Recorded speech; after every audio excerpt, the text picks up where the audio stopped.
Good afternoon and a very, very huge and warm welcome from Team Learning Matters to all of you who's joined us today on this Saturday afternoon. Welcome to the Star Educator Awards Gala 2020. It is going to be an evening filled with lots of inspiration. We have two wonderful guest speakers, very distinguished educationists in their own rights and in their own domains of education, who have contributed to the field of education for years and years. So we have much to learn from them and much to be inspired by them. We will also be very inspired by and learn from the 9 winners of the Star Educator Awards. This is the first year that Learning Matters has instituted the Star Educator Awards. It is our humble attempt to throw light on remarkable educators around the country who are going above and beyond, inspiring their students, inspiring their colleagues, inspiring the whole school, maybe their even parents to reach higher, to do better.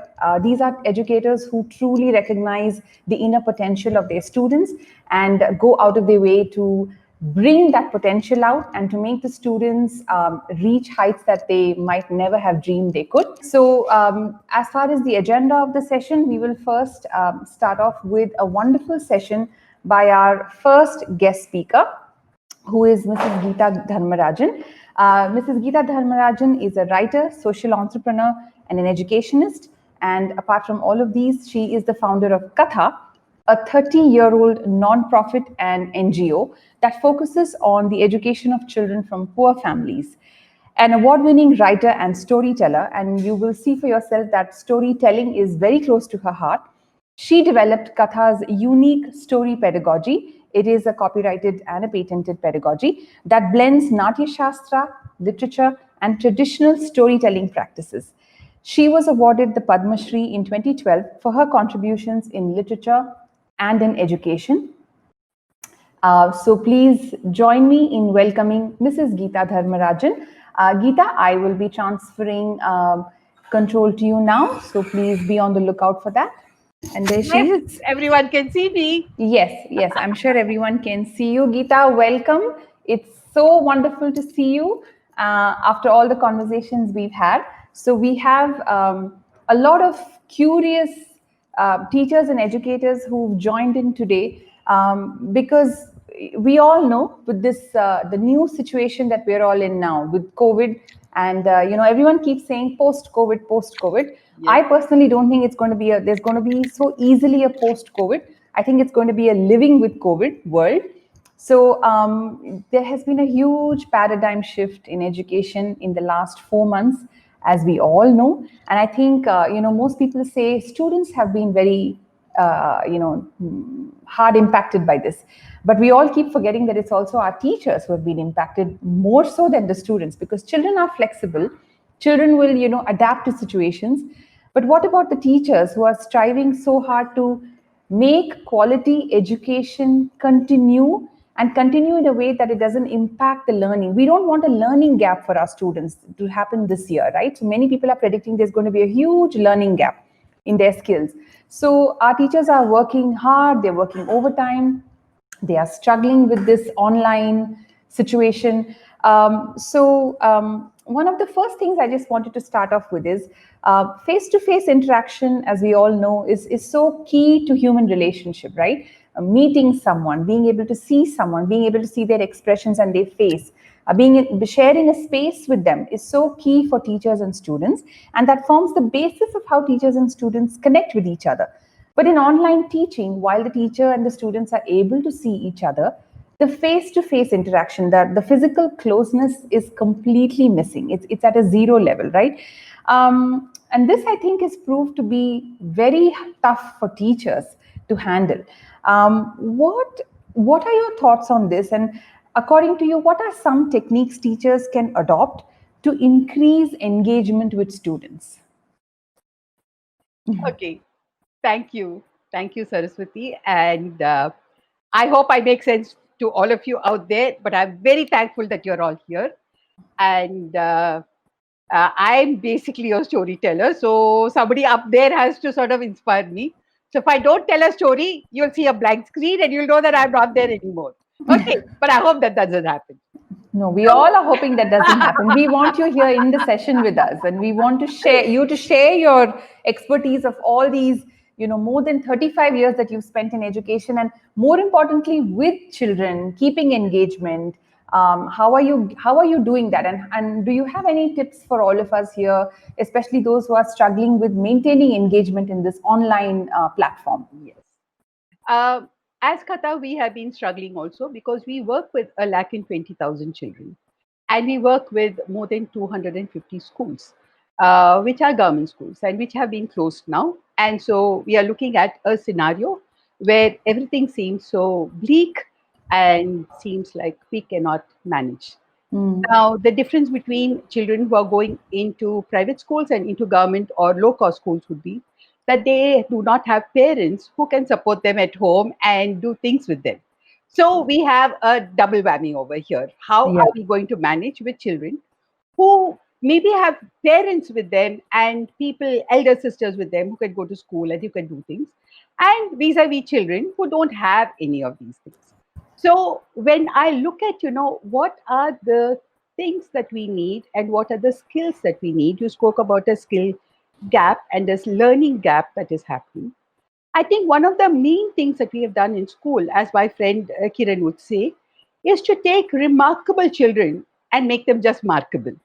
So we just take away all the remarkableness. And you mentioned the word, and so this quote came to my mind. So we have remarkable teachers, we have remarkable children.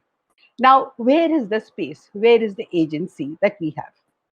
I know that teachers are struggling because they have maybe 30 children in their classroom and they don't know what the child is doing out there, unlike in a classroom. So there is a control element that is there, which we are missing today. Supposing I don't have control over what the child is learning or how the child is learning, then the why becomes very important. Why is the child learning? Why is it important for the child to learn? Does she feel that she has to learn? Does she feel that there is an exploration that is there? There's a discovery out there, there's a world out there which she can learn about? Or are we saying that everything is between the four walls of a classroom and the covers of a book? Now, if we can open it out a little bit and say that learning and schooling are two things that are part of education. So when I say that I go to school, I'm expected to learn and also know the grammar of school. I should know how to act in a school. I should know how to take an exam. I should know how to take a test. I should know how to say good morning to my teachers and help the teachers. There are a lot of things which is the grammar of school which I should know. But the learning part of it is different. Now, what normally happens and what we as teachers are used to is to say that, okay, a bell rings and I go from one, like if you have a mosaic floor in front of you, you will see the tiles over there. Okay. So invariably for the children, that's what happens. They go from one tile into another tile and it is divided by this little line in between. So they leave their knowledge behind in the say in the maths class, and then they come into the science class and they have to learn science. There is no linkage. Now suddenly COVID has come and we find that maybe we can have linkages for the children. Maybe we can link with their life. We can say that, okay, what are you doing? So in Katha, what we said was we had to quickly, very, very quickly reinvent the wheel. And we had to say that, okay, let's get moving and let's get doing things. So, one of the things that we did was to say that yes, most children do not have smartphones, which is so everywhere across the country. And whether they are going into private schools or they're going into low cost schools or government schools, most of the children do not have mobile phones, which are smartphones. So, how are we going to share information? Secondly, what kind of information are we going to share? And three, what kind of learning? So, these are the 3 points that I would really like to touch on. Yeah. Yeah. Okay. So let me start with the apparatus that is needed. We know that children don't have smartphones, so how can we help them? Yeah. In Katha, what we have done is to take the data card, which is there in all phones, and we have tried to fill up the data cards and give it back to the child. You see, most of us are have children who are living in that vicinity or coming by bus into your school. So you know that you have their numbers, you have everything. And if it is possible and they do not have a phone, a parent can come and pick up the data card from you, which has the information. The second thing that we are doing here is to look at the new TVs. Even a 13,000 rupee TV has a plug-in for the what is it called? The pen drive. Okay, Yeah. so most TVs today have a pen drive. Right. Now, if I want an interactive class, I can put a pen drive in. And I can send my information through a pen drive to the child, and the child can take it. Now, again, the parent is the person who's going to be in touch, because most men are going to work. Most women are beginning to go to work. Most women are struggling at home to keep their children engaged after that 1 to 2 hours of learning that is happening Yeah. with the teacher. Okay. So we are looking at a kind of a homeschooling scenario which has suddenly been thrust upon us and we don't know. Correct. So both these things, the data card and the pen drive, are two things that we can really help children. The third thing is, what am I doing when I go on the line with the child? Okay. So because these are the things that we can give them. They have their textbooks with them, they have their story books with them, they have books with them, they have their exercise books with them. And now we've given them two things. We've given them a data card and we've given them a pen drive. Now these are very inexpensive, they are not expensive. I think if Katha can afford it, I think most children can afford to pay for it. It will be about maybe 100 rupees, which they will have to pay to get the accessibility to a visual as well as an audio. Okay.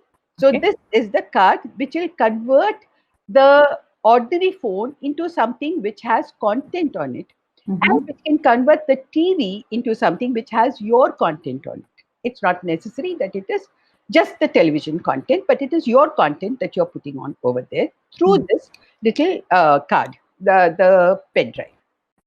Now, when I look at, okay, with all these things in front of them, how am I as a teacher going to deliver? What am I going to deliver? Why am I going to deliver?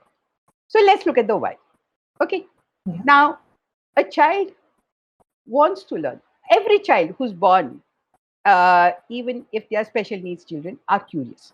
There are a few children, special needs children, who are not able to show their curiosity.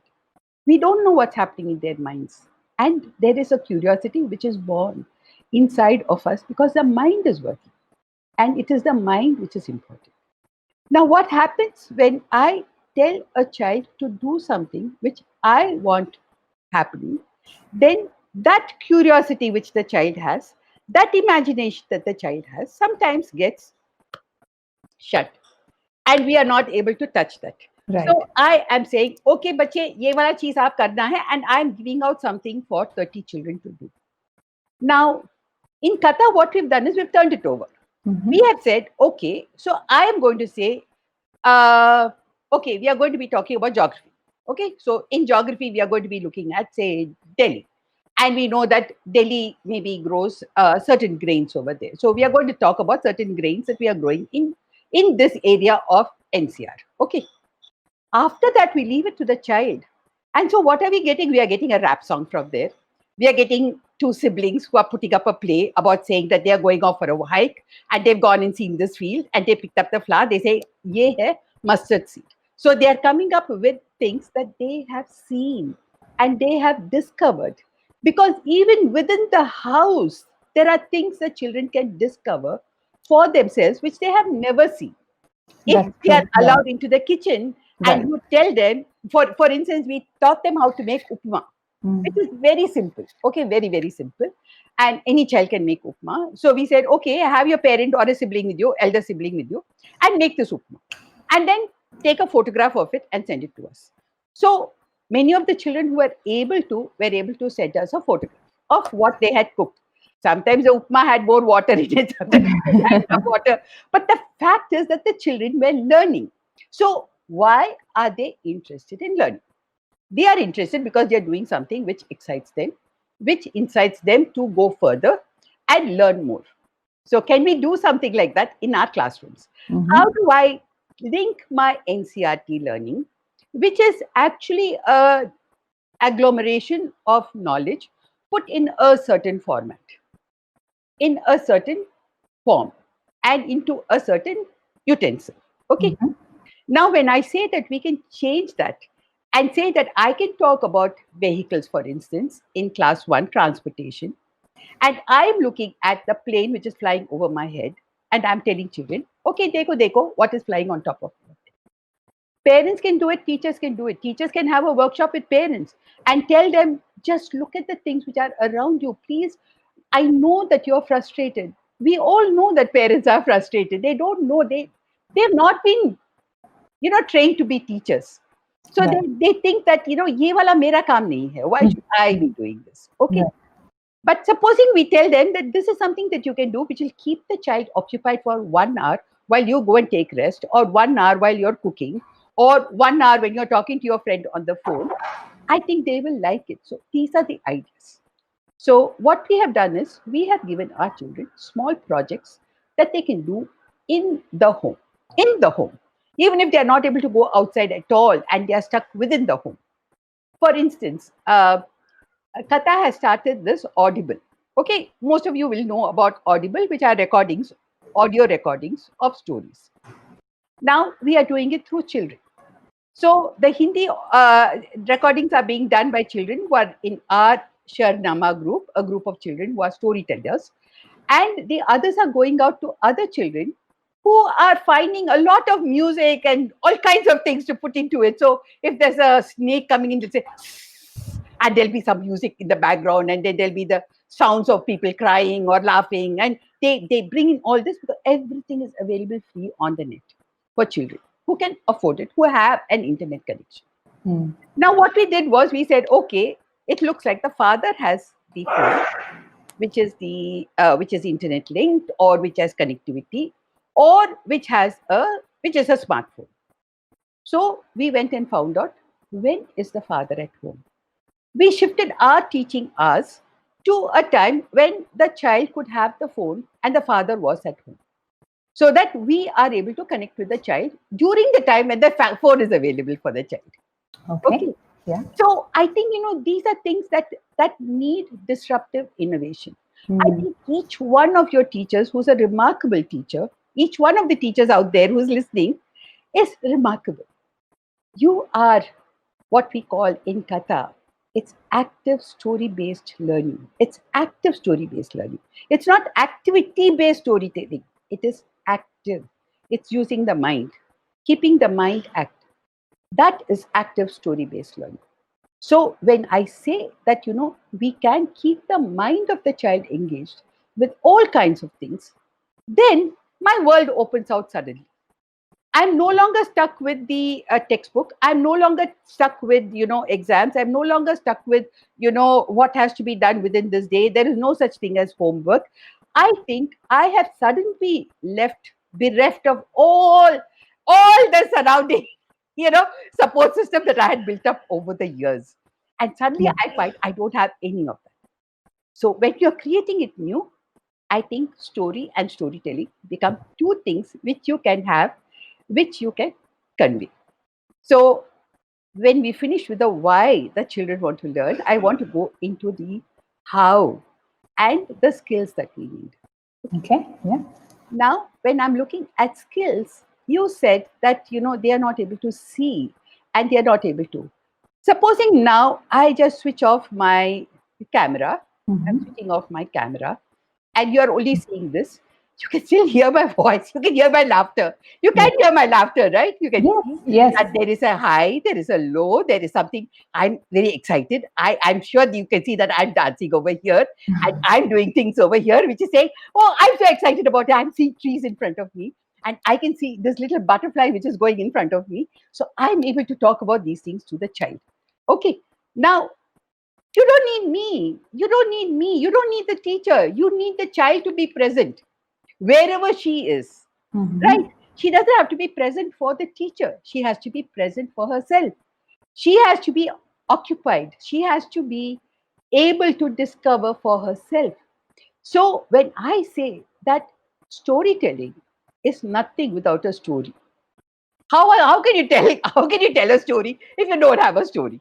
right? Correct. Yes. You need to have a story. Now, what is the story that you have? The story can be anything at all. Now, what are we telling our children? आपका माँ बाप से बात करके go and talk to your parents and listen to a story and come back and tell us the story. The storytelling is not by the teacher. The storytelling is by the child. And the child is sending you the story. Or the child is saying, ये वाला चीज मैंने किया है. I have done the story. I have told the story. Now, supposing I say that, okay, listen to the television and all of you will turn on at this hour and see the television. And this is the program that you will see. It could be a news, it could be a play, it could be a children's, it could be anything at all. I think from younger children to older children today, they are not being denied they are all watching TV, whether you like it or not. They are watching television with their parents. Now, supposing you say that we have a lesson on democracy and we are looking at the TV and you have your parents, start a discussion on democracy and write me 50 words on what is democracy for slightly older children. Now, as soon as I involve the TV into my learning, it becomes different. Okay. So I think that, the what we have is all the things that the child has. And I want to talk a little bit about storytelling if I have the time. I don't know. Do I have the time? Yes, You're yes. not time. No, you have the time, and in fact, that's one of my questions is to you is given your passion for storytelling and the very specific work you've done in developing a story pedagogy and storytelling, Mhm. can you kind of share, enlighten all of us here about how can every teacher think about story pedagogy as an educational practice and not think of it as something separate, right? Not Yes. think of storytelling as an extracurricular activity or as a arts and drama kind of a Yes. thing, but how can we bring in storytelling, incorporate it seamlessly into daily teaching, Yes. okay, so that student engagement becomes higher, especially in this tough time. Okay. Yeah. Okay. So I'll tell you a very quick story. This goes back to Bharata, who was one of the devas up in Devlok. Okay, and the gods called the Bharata and told him, "Dekhiye, you are the one who knows everything about the Vedas. So go down and teach the people, the earthlings, about the Vedas because they have absolutely no knowledge." I think it was, very, very, up and mighty about the gods, but let's say that it's in the story. So they send Bharata down. Bharata comes down with all the confidence. He has pleased all the gods up there, and he has whatever he has done has got huge applauses. So he said, "What is this going and doing something with the earthlings? I can do it. There's no problem at all." So he comes down and he puts up a play. And what happens? What happens? It's a failure. It's a huge failure.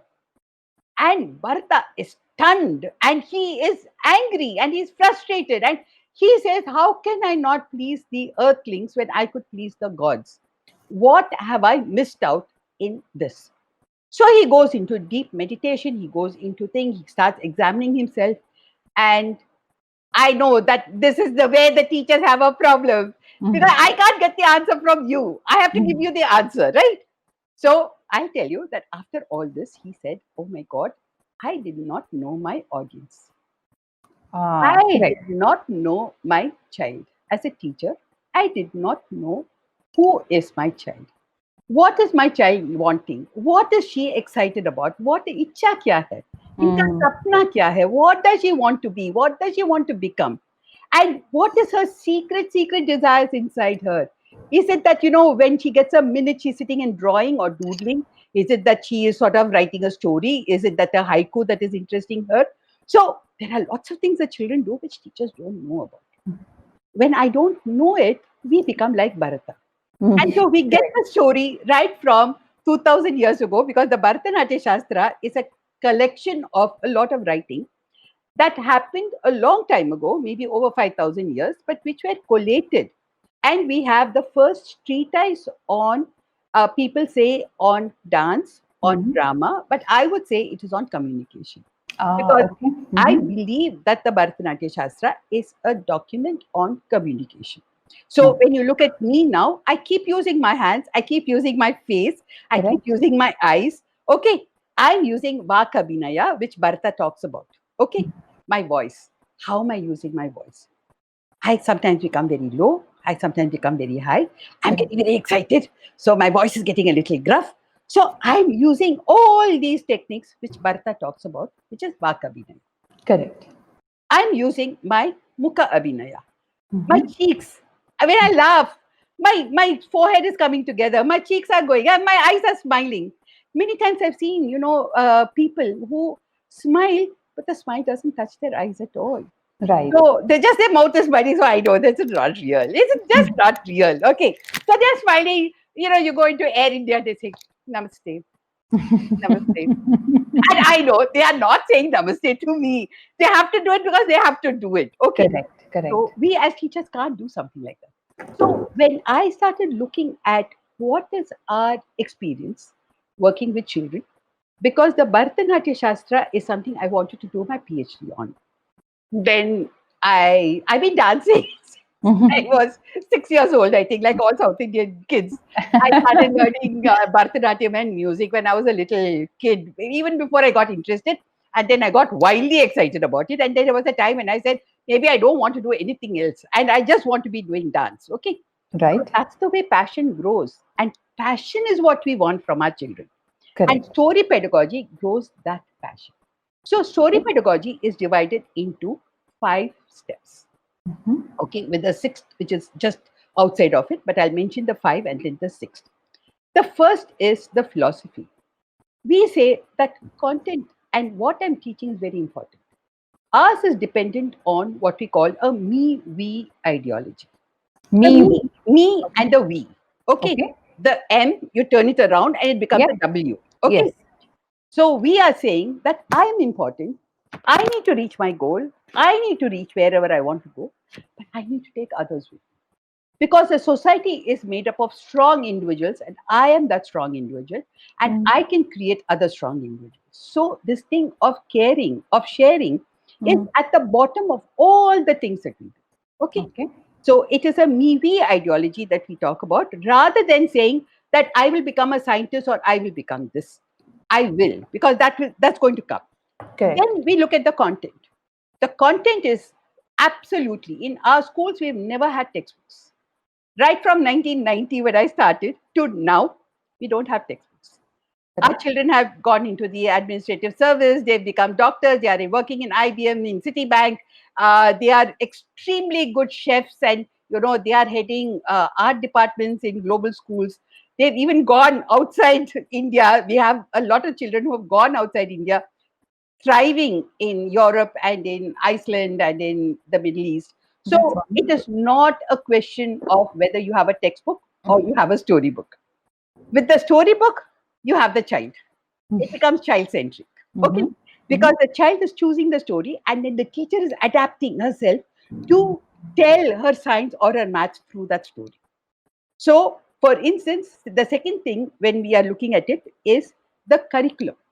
The curriculum, which is based on the Mevi ideology, is what we call an earth curriculum. It is Bhavat.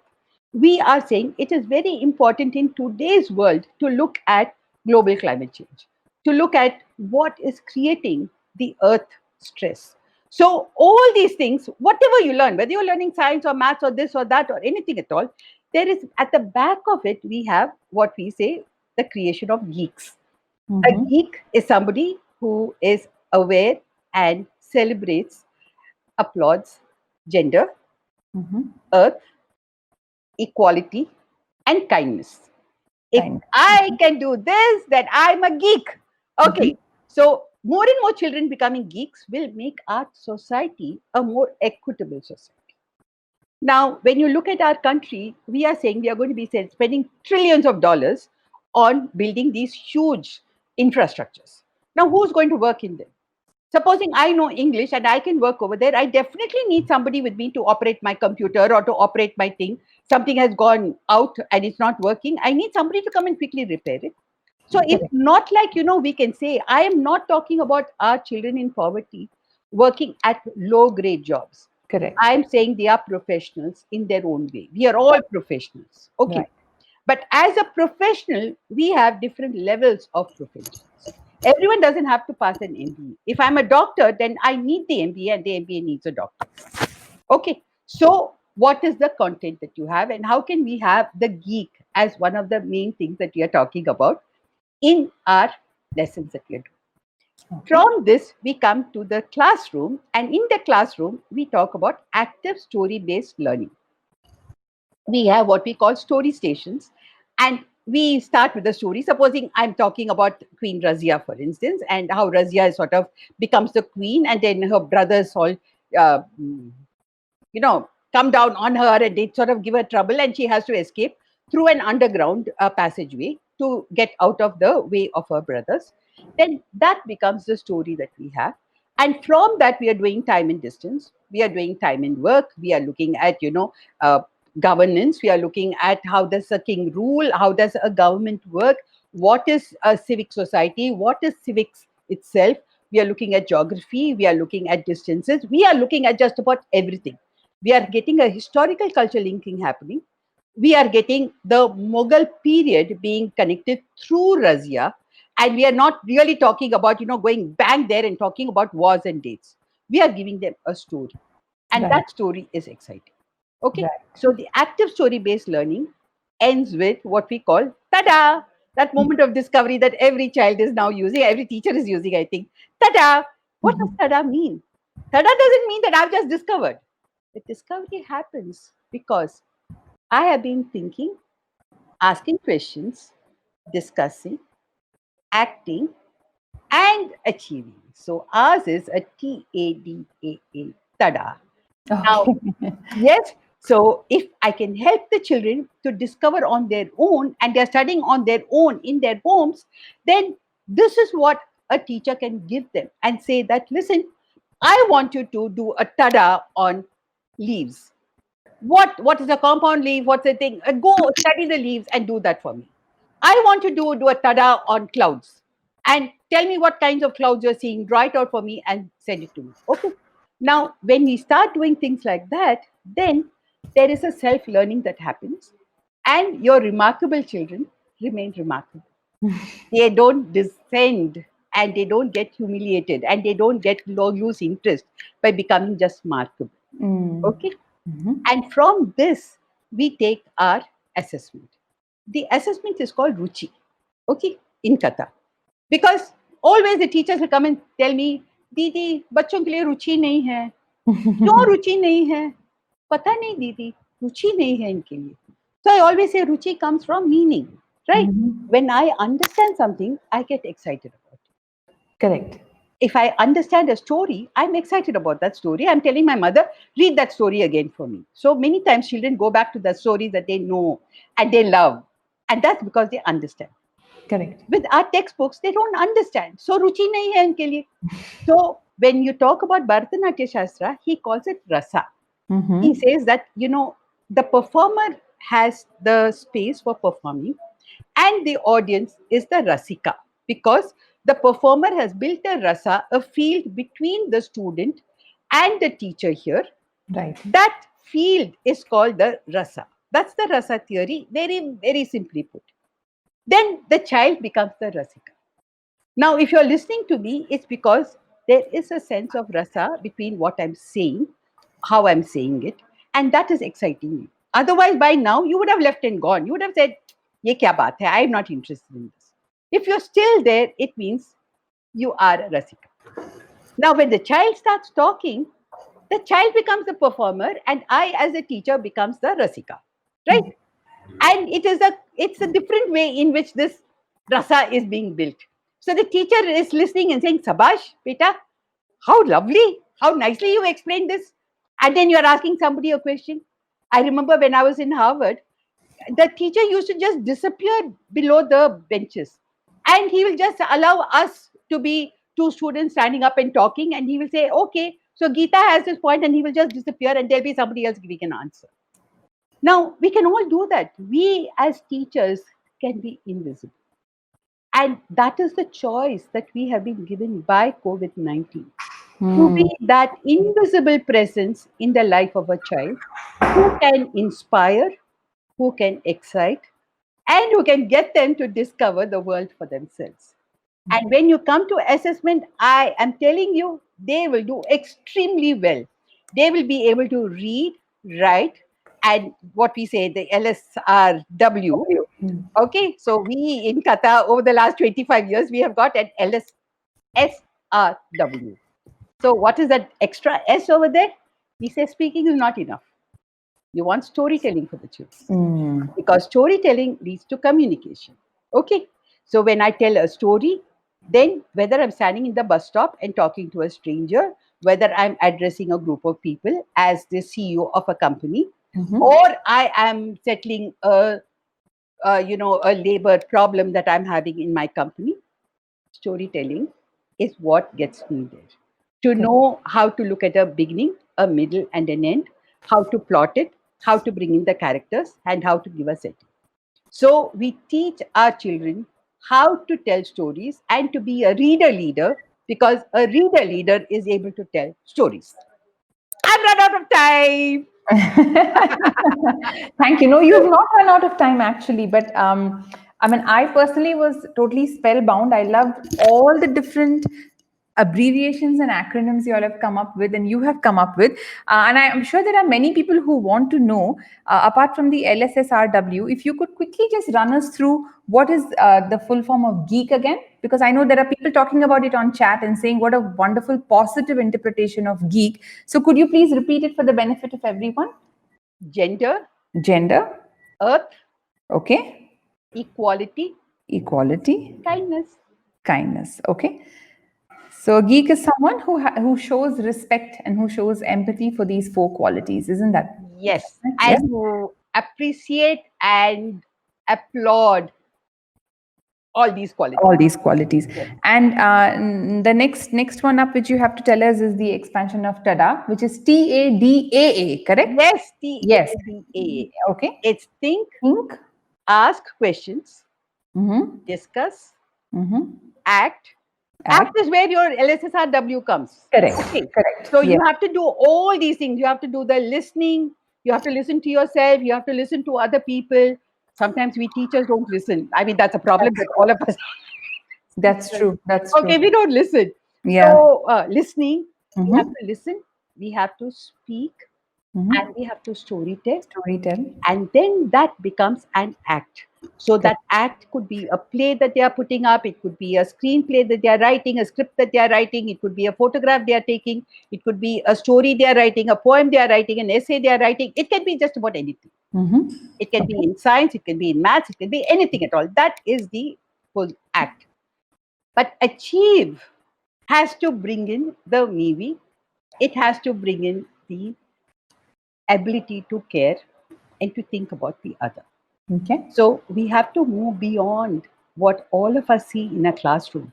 I can't share my knowledge because she may get more marks than me. So let me not. Yeah. So when I'm Correct. asked, did you prepare? You know what? Yesterday, my house, it was in such so many problems. My grandfather was shouting all over the place, and I just couldn't study. I don't. Have you studied? Have you studied? And I'm going to go ahead and get the first mark. Okay. Mhm. I have really spent my whole night studying, but I don't want to accept. I Mm. don't want to because I don't want to share. Mm. See, knowledge is like a diya. Mm. By sharing, I don't reduce my knowledge. Correct. Okay. And many times as teachers, we don't share that with our children. And Yeah. when we do that, I think, Saraswati, we are true Indians, because Hmm. now all of us are saying, okay, collect data, collect data, make it into, information, and then, we become an knowledge society. Mm. Okay. So data, information, knowledge, we've come that far. What is special about India? It's wisdom. I think that's the USP we should give our children, because today Absolutely, it ma'am. Yeah. is absolutely a global society, a global village. What they've been talking about for the last 20 years has actually happened. Yeah. Now you can sit anywhere and you can work. All my people in Katha are working from all over, from Patiala, from Coimbatore, from here, there, everywhere they are working, and it's happening beautifully. Okay. So no longer are we saying you have to come into an office and you have to work. And when you have that, then what is your USP? If you are talking to a person in USA, in Europe, in Australia, what are you bringing? If I know my Madonna and I know my thing, whatever it is that everybody knows, I'm sorry, I'm not very well up on that. But if you know them, does it make you better? Does it give you a special place? Does it give you a USP? The USP comes from my backyard. I need Yes. to know my backyard. I need to know my stories. I need to know my language. I need to know Padinarum Petru Peru Varha. When I say that, I am saying learn the 16 qualities that are needed for a good human being. Correct. Okay. So when I learned those 16, in fact, my mother used to tell me, Kalavum, learn how to steal. Mm. Even that is an art, learning how to steal. Now, if Right. I told the children that, they'll say, my God, did you learn how to steal? And I say, well, we say that you learn everything. Yes. There is no way that you cannot learn everything. What you use and what you learn are two different things. Absolutely. Yes. Yes.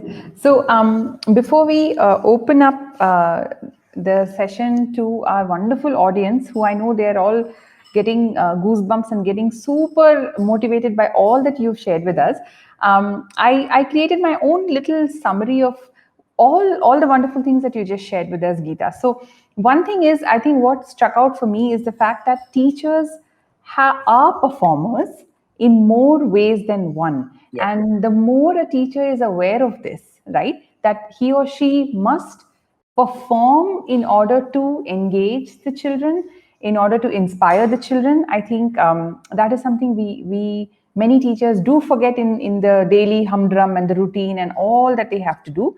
But the fact that it is a performance, standing up there or being on the other side of the screen is a performance. So if they can continuously think about creative ways on how can they make that performance better, that's going to engage the children better. Correct. The Yes. second thing I picked up is, no matter what a teacher does, at the very foundation is the fact that they have to stay genuine to the children, because the minute you are not genuine, the children will know it.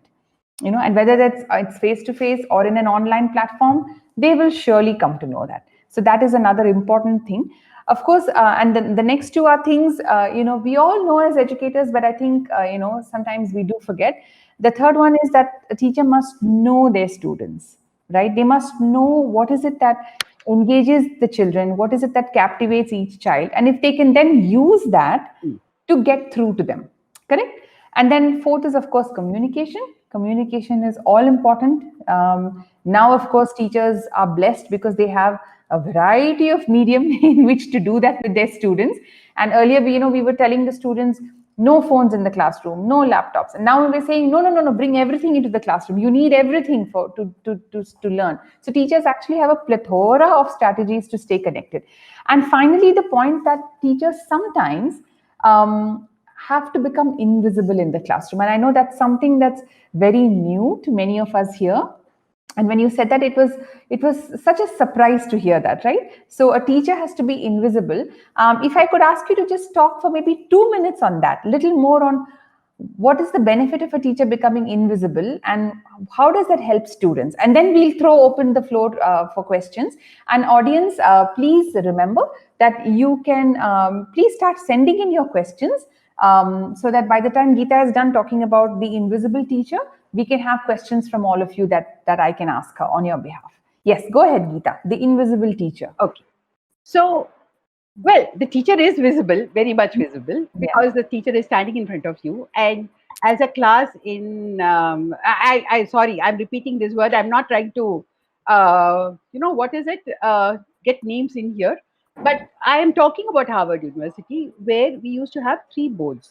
We had one board on one side, which Mhm. the teacher could write on, and there was one which was a screen where they could show things, and there were two boards that went on a rolling on a kind of a roller. So Yeah. there was a machine which sort of took the bottom board up and brought the back board down below for the teacher to write. Now Okay. many of us don't have such things, so we Yeah. rub out things, and Mm. children can't pick up things immediately. They need Mm. something to stay on the board.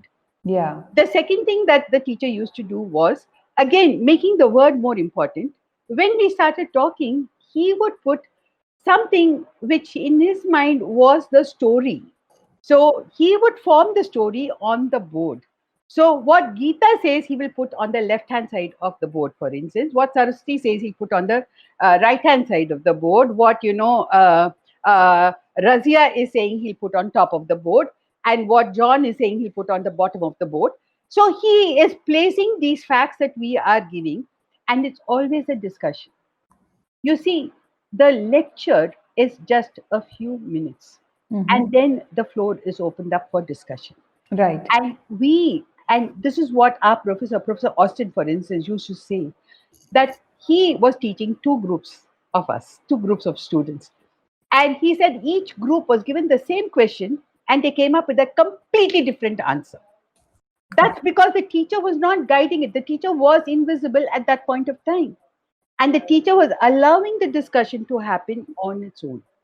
So after a 10-minute discussion, so I'm saying this is photosynthesis, and this is what happens in photosynthesis, and this is osmosis, and this is what the green leaf does, and this is what the root does, etc., etc., etc.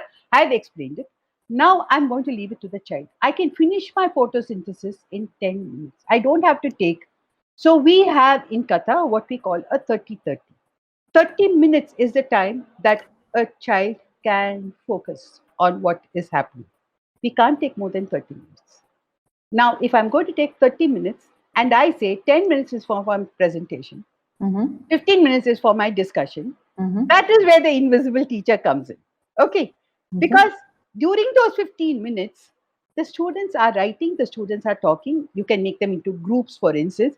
You can say that you have some children who are working independently because they want to go and do a research in the class library. There are other students who are sitting in a team and working. Some of them are coming to you. So you can pay personal attention to one or two students. So you have these three kinds of classes that are happening within the same thing, and you are visible only to a small group of children. Okay, Right. during that time. And then you throw the thing open, and for the next 20 minutes or 10 minutes or whatever time you've kept for it, I hope it is about 15 minutes that you keep for it. That time is when the child is talking. It's her agency, it's her mind, it is her confidence. You build self esteem in the teacher, in the child. We build confidence in the child. The child feels that I can talk and my teacher will listen. Okay, so that is what the invisible teacher does. Beautiful. Yeah, that's. I think that's a very tough, very difficult concept for for teachers to wrap their heads around. That I can be invisible but be very effective, or maybe sometimes in some cases the invisibility enhances the effectiveness. Yes. Right? Yes.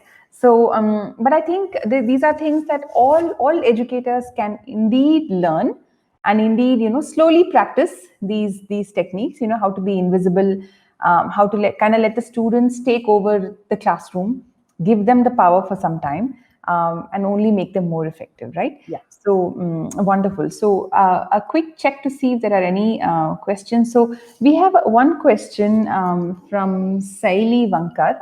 I hope I pronounced your name correctly, Saili.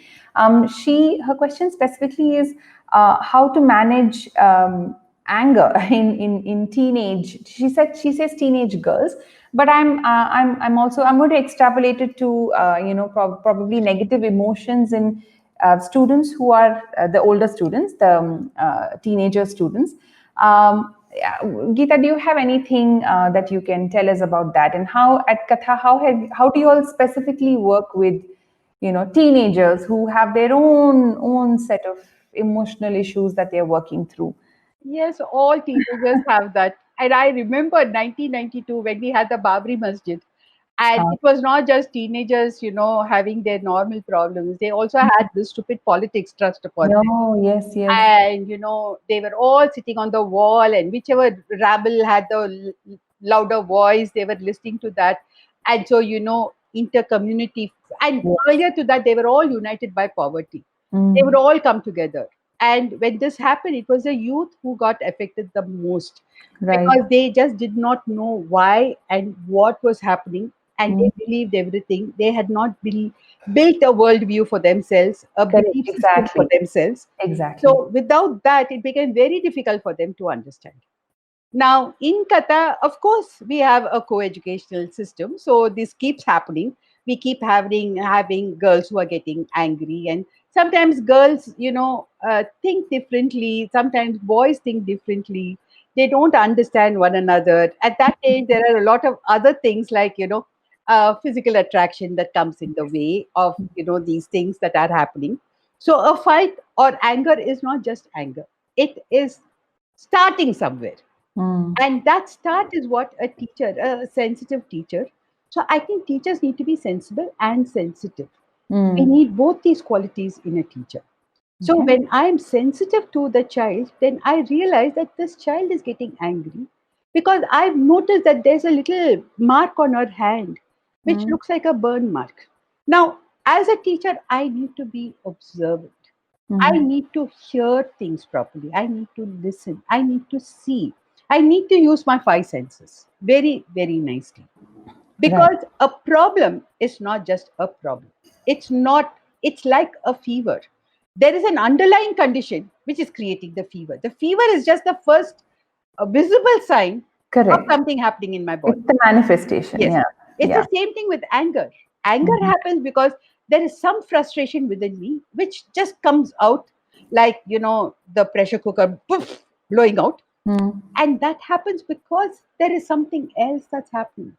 Correct. So I think when a teacher, I had written a story a long time ago called Oh No, Not Again. And Mm. it was about a queen who was always getting very angry. Mm. And she was the queen of Dam Doom Nagar. And Dam Doom Nagar was constantly dancing Dam Doom, because the queen was so angry all the time. And any little thing, the clouds changed shape and she was angry. So but she loved sitting in the library and reading. So brought in this thing of reading and how a book rich environment is very important. Mhm. See, when a child is angry, going and asking the child or being very patient with the child is, I think, not the right thing at all. At that point of time, the child doesn't want your patience, doesn't want your going and telling her, what you're thinking is wrong, what you're thinking is right. That's not what they want. I think many times the teacher understands that maybe leaving her alone to sort her things out. Now, I remember, for instance, I don't know how many of you have read Bruno Bettelheim. Bruno Bettelheim is a professor in one of these universities, and he had written on fairy tales and fantasies and the need for fantasies in the lives of children. Today, we've taken fantasy out, and so anger is something that the child deals with without having the support of a fantasy situation. Okay. When you're looking at any story that you have, you look at the Tuntuni story, for instance, which comes from West Bengal, it comes from the Takuma Joli. And when you look at that, and you look at, this little bird getting angry because the king has said that my God, you can't come and give a grain of rice to a king and ask him to make rice. And the Tuntuni says, I don't like you at all. I am going off and I'm going to get somebody to come and beat you. So Tuntuni goes off, and anybody who knows the story knows all kinds of things happen. And then there's a reverse, the blocks fall, and the Mhm. king comes and says, "Oh, I know, I'm sorry." Now that does not happen. You see, many times our folk tales tell children lies. They tell them not lies, but tell them half truths. Mm. So we know from management today that being friends, working with another, a team spirit, sportsmanship, these are all extremely important. So if I am doing it through my whole year of classes, these children who are getting angry will slowly learn that to be a sports person, just as on the field, I cannot get angry Right. and throw the ball out of the field. Like that, in the classroom, I cannot be angry. With my family, I cannot be angry. So I think it is an understanding of who I am and where I come from rather than treating the surface problem. Okay, wonderful. That was really a very sensitive, answer, and a reminder that teachers also have to be very observant of their students. So, Saili, I hope that answered your question. We have Neeraj who's asking how to keep the balance between the story and the concept.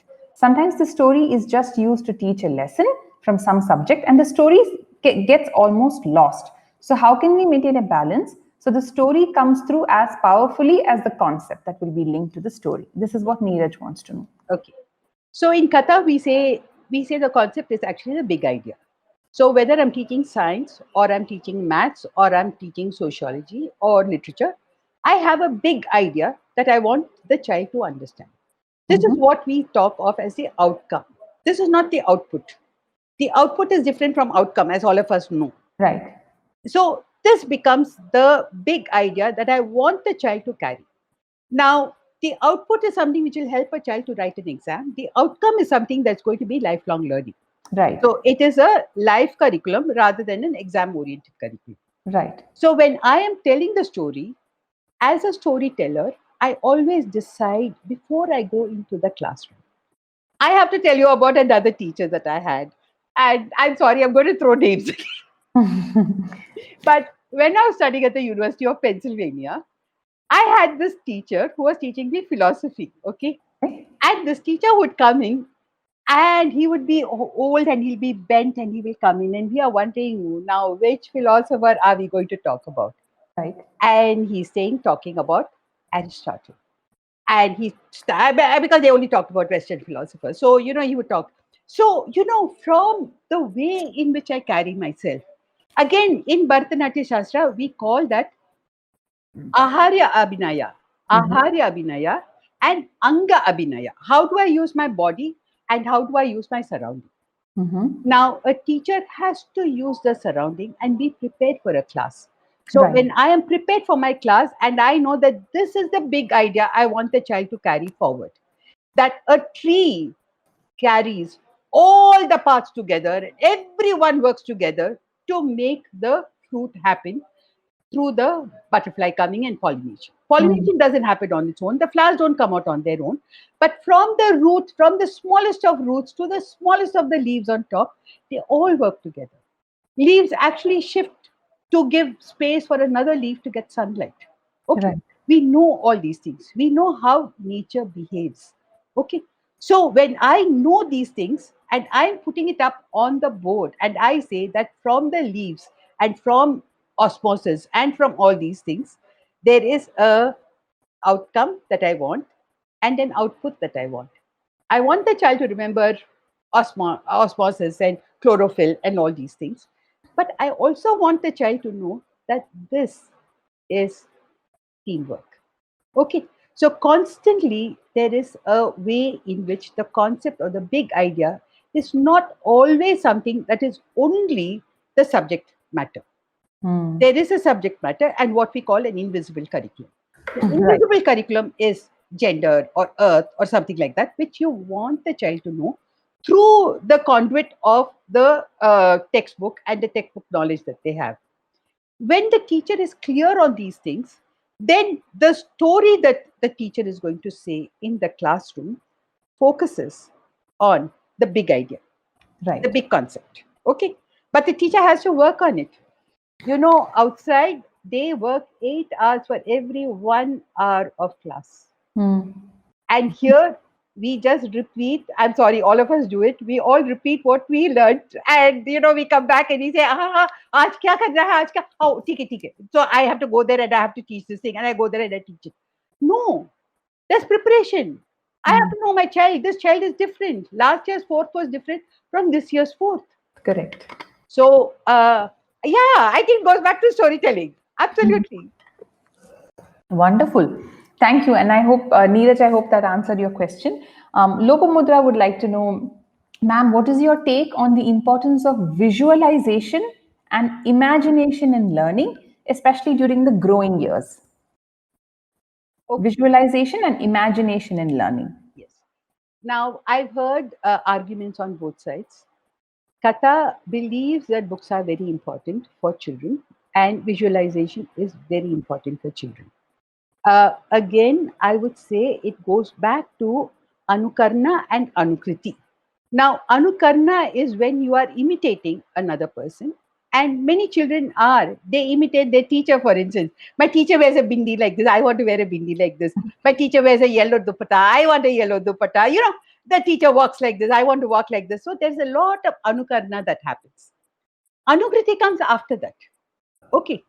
So when you are looking at visualization, then I would say that imagination first has to be fed by visualization. And then space should be given for the imagination to grow. Imagination is like an Akshaya Patra. Okay? You Correct. need to have that little rice sticking to it from which you can create more Yes. and more. Yes. Okay. Now, what is that rice? That is the visualization that you are giving to the child.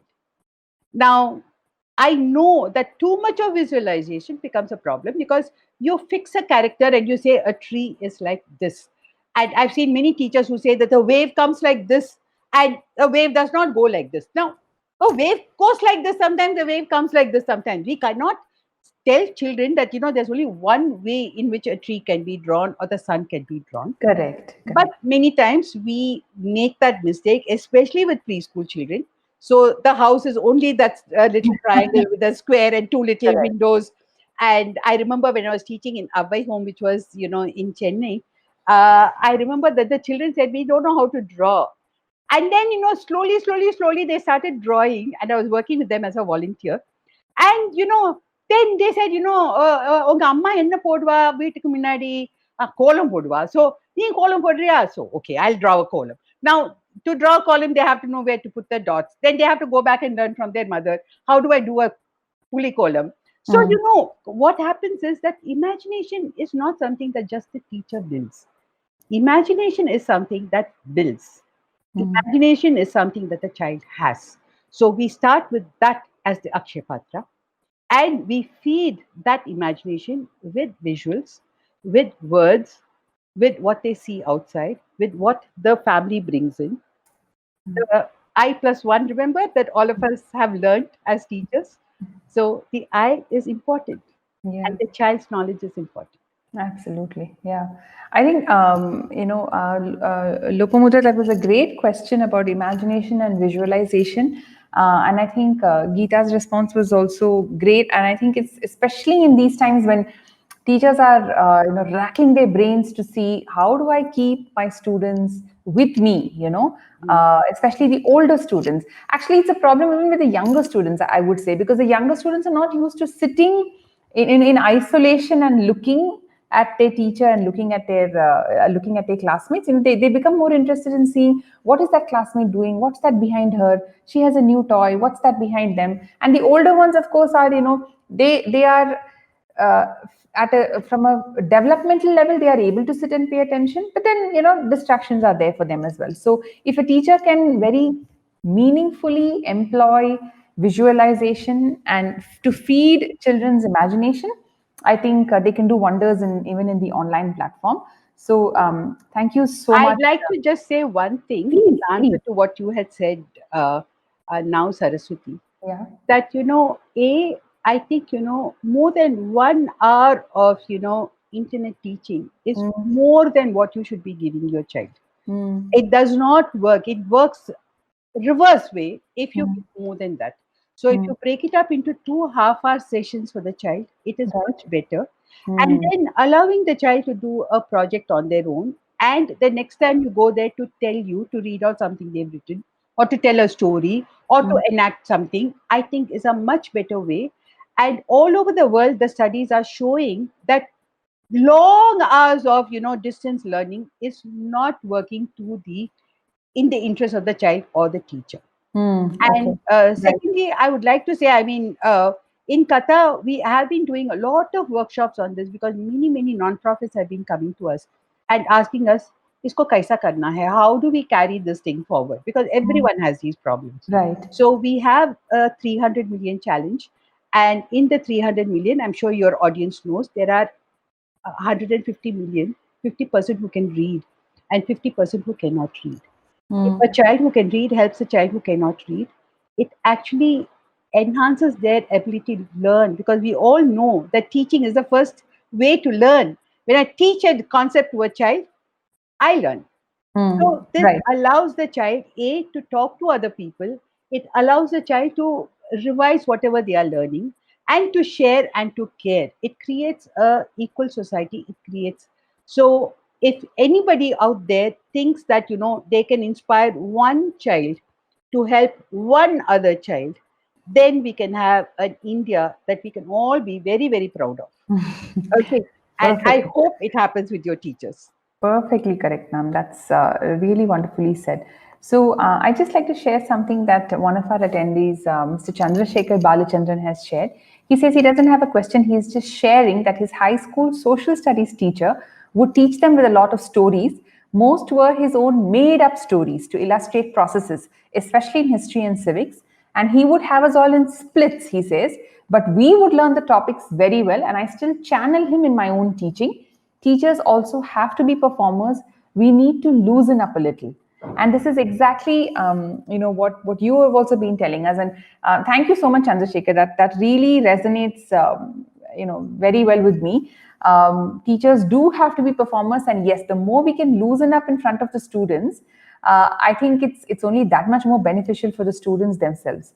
So just wanted to quickly share that he wanted to make that point. So we are almost at the end of our session with Geeta, and while we all will hate to see her go. Unfortunately, all good things must come to an end. Okay. So Farida is asking you, ma'am, how to inculcate stories in mathematics. That's the easiest thing to do. Oh, there Okay, you go, yes, Farida. Huh. it's very easy because you see, in anything, when you're looking at small children, okay, we have taught arithmetic uh, for very small children, and I'm talking about our communities. They have such a good sense of money because their mother might say, "Jaake kari pata leke aao." So they've been given, say, a 1 rupee note. Okay, earlier they used to be given a 25 paisa, and they have to come back with the right amount of money. They take the money properly. We need to trust our children that they can do these sums. So having a kind of a ganit, a kind of a room or a classroom where you have selling and buying happening. When you say that, okay, some children are going to be selling pencils and things, they can even make these things in their art classroom, and then they can come in over here. The money doesn't have to be real, but money is one way which teaches financial inclusion, financial knowledge, and allows them to count and to understand numbers without having the written number. Because you see, for many children, the writing is what is a problem. Now, when you're looking at class 2, you come up with a story sum, and the child in class 1 has said, "Yes, I know that 2 plus 2 is 4." But in class 2, I'm saying, there are 2 girls, there are 2 boys in this classroom. How many children are there? And gone. The child cannot answer. Okay. Mm, So the story sum becomes a problem. Fractions, for instance. With a little orange, you can take an orange to class and teach them about fraction. You can teach them about latitude and longitude. You can teach them things with real stuff. Because when I peel the orange, I can show them that these are the segments. I'm pulling out the segments, and this sphere has this many segments.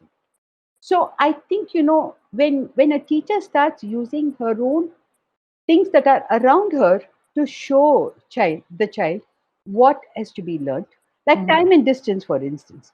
yeah. Now, I think, where are you coming from? Okay, I'm traveling. I'm talking Chennai now. I'm traveling from Mylapore to say Tinagar.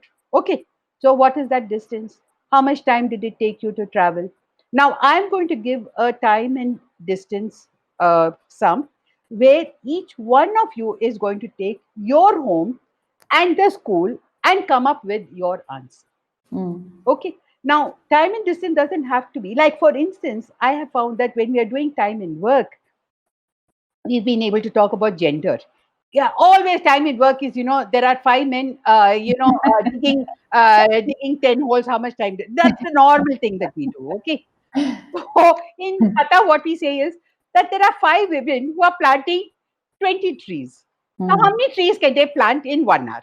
mm, Okay. Now, immediately you turn the argument around and you brought in a value into what you're doing. It's yeah, not just digging holes, correct. but it is actually planting. So it is a positive action rather than a negative action. I think that, there's no time, but I think, this whole thing about, taking maths and making it exciting, making it a story.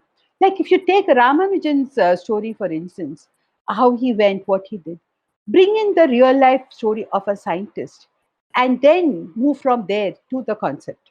Because Right. the concept is, without, it's like the matra. It's like telling the child, learn ka.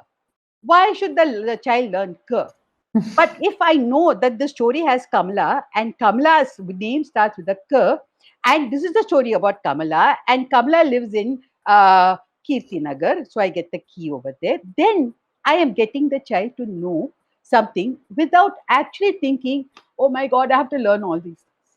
So I Hmm. think it is the teacher's ability to empathize with the child, to be with the child and make it a child centric learning rather than a teacher centric or an NCRT centric learning. Please don't make it NCRT centric. Thank you for allowing us, for sharing, first of all, for sharing so much and for allowing all of us to steal from you. I wish we had a lot more time so we could steal a lot more from you. But hopefully, Learning Matters will try to have another session with you sometime in the future where we can have a longer session, and where we could have you answering a lot more questions. It was wonderful to say the least, and we hope you enjoyed your session with us and sharing Absolutely. everything. Absolutely. And I thank all of you. All of you. If I had seen you, of course, it would have been better. But I this know.